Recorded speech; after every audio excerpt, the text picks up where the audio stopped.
Hey guys, mga paps, mga moms, welcome back po ulit sa aking channel. Ito po ang inyong lingkod, Do It Yourself Pipe Fitter. Okay, sa araw na ito po ay ang topic po natin ngayon ay washing machine wiring diagram ng Sharp single tab only. Okay, so meron po tayo dito motor. Ito po yung kanyang pulley. Tapos capacitor at timer. Itong motor po ay mayroon tayong tatlong wire. Si capacitor, mayroon dalawang wire. Si timer ay may tatlong wire. Ang kulay po ng wiring ng motor ng Sharp ay black, red, at blue.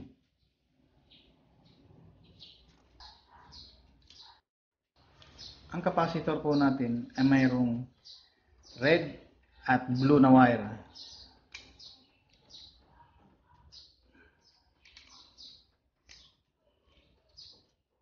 Yan po. At ang timer po natin ay mayroong red, blue, and white na wire. So, ganyan po guys yung mga ayos niya, yung wiring niya, at ang kanyang color coding. Guys, itong si black wire ng motor ay siya yung papuntang plug.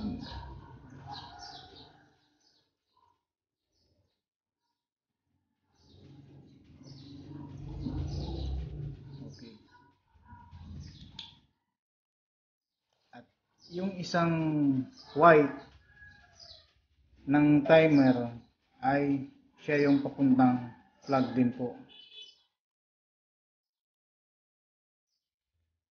So guys, ganyan po yan.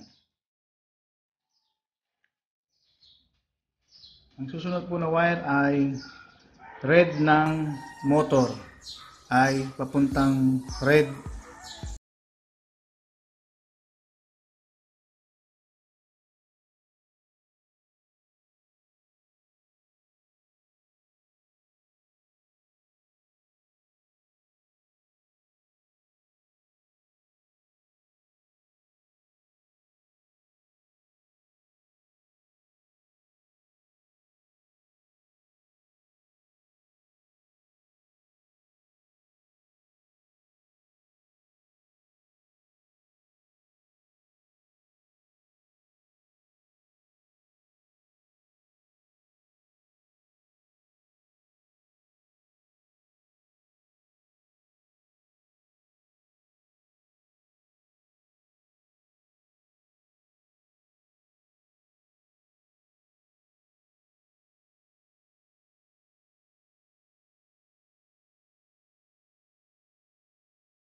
capacitor po ang nagpapaikot kay motor.